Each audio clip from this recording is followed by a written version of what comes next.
Oke, kita push ups di sini.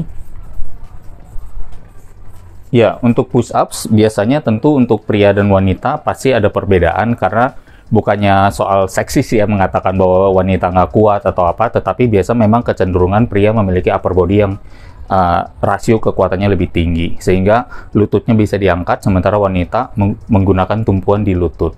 Tapi kalau untuk yang pertama adalah juga kembali ini stance berarti jarak antara kedua tangan. Tangannya ya? Iya. Kalau terlalu rapat, dia akan cenderung fokus ke triceps.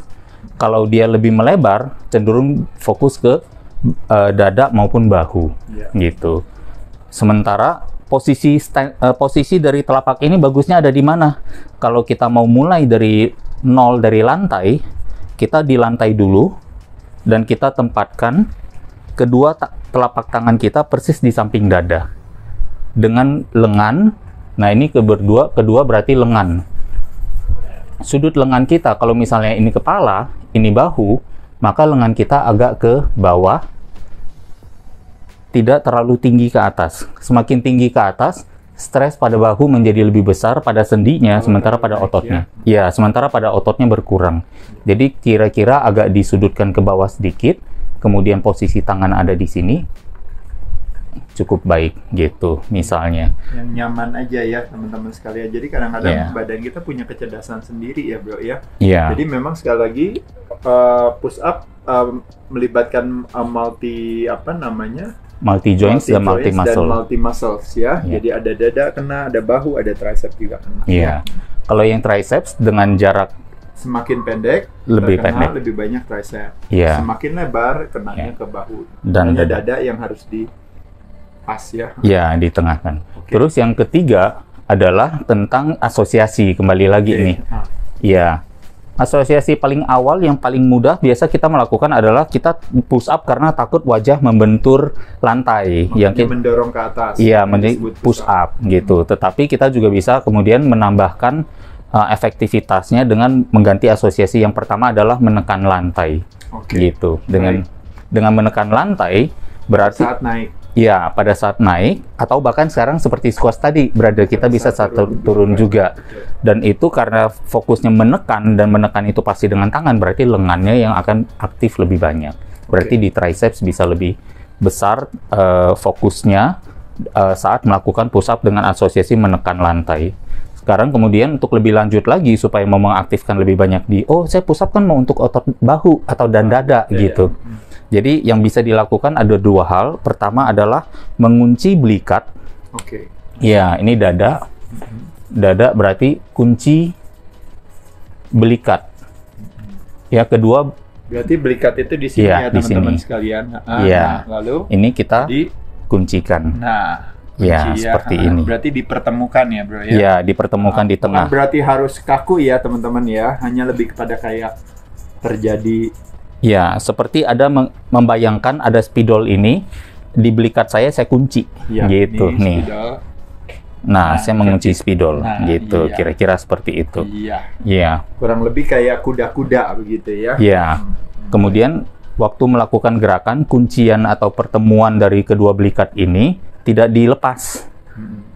Dengan melakukan gerakan tanpa melepas pertemuan belikat, maka ternyata aktivasi sinyal pada otot dada menjadi lebih kuat lagi gitu, sehingga kita bisa melatih dada kita secara lebih optimal gitu. Jadi terjadi engagement di bahu ya, di bahunya di engage, habis itu kunci, membayangkan tadi kita menahan si spidol tadi.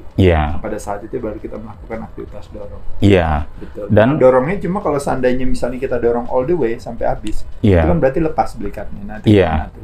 Jadi berarti kita jaga sampai yang di titik tertinggi di mana belikat kita belum terbuka. Dan bahkan kalau misalnya mau digabung lagi nih, karena sebenarnya otot dada berarti memiliki fungsi membawa lengan kita seperti dari lencang samping ke lencang depan. Nah, jadi itu yang namanya horizontal adduction. Horizontal adduction, maka kita bisa mulai lagi nih, berarti ini asosiasi ketiga. Dari bawah nih, kita mau full range of motion. Kita udah kunci belikat, kita sepertiga gerakan pertama kita dorong dulu. Dorong dulu awalnya. Iya. Kemudian baru setengah gerakan sisa, kita baru seolah-olah merapatkan kedua telapak kita. Telapaknya ya. Seolah-olah ya. Seolah-olah. Karena waktu kita push up, teman-teman, kita nggak bisa kan mempertemukan itu. Iya. Tapi semuanya adanya di kepala kita, makanya disebut asosiasi ya. Iya. Nah, tapi apa yang terjadi berarti bisa dijelaskan. Jadi pada saat membayangkan seolah-olah bertemu, maka pada saat itu yang terjadi aktivasi otot dada ternyata menjadi lebih maksimal lagi, di-squeeze lagi lebih bagus. Sehingga bisa yang namanya peak contraction di sana. Gitu. Jadi teman-teman sekalian lihat ya, dengan materi hari ini yang disampaikan oleh Mas Halim, karena Mas Halim juga paham tentang biomekanik juga, jadi teman-teman jadi ngerti, oh iya benar ya, ternyata tidak perlu harus dengan menambah beban atau harus ditambah repetisinya lebih banyak, tapi cukup dengan asosiasi ini akan membuat level kesulitan gitu menjadi lebih tinggi. Tapi di sisi lain stres yang diterima oleh otot yang kita targetkan menjadi lebih besar. Bahkan ini sebelum kita memikirkan untuk bahas mau pakai ransel supaya nambahin beban kita gitu. Tambahin ransel ya kan apa betul ya. Dengan cara ini juga teman-teman sudah bisa lakukan ya. Betul. Nah, ini yang sebenarnya menjawab juga pertanyaan orang. Banyak yang Mas Ade, saya lihat dia latihannya sama saya. Kita 10 kali, dia 10 kali juga. Tapi kok badannya dia jadi, saya nggak jadi. Mungkin itu kali ya, Mas. Ini jadi kunci yang paling banyak justru di asosiasi menggunakan teknik yang lebih tepat, sehingga target di ototnya menjadi lebih maksimal dan ada yang mendapat hasil lebih, ada yang kurang mendapat hasil. Oke, mantap.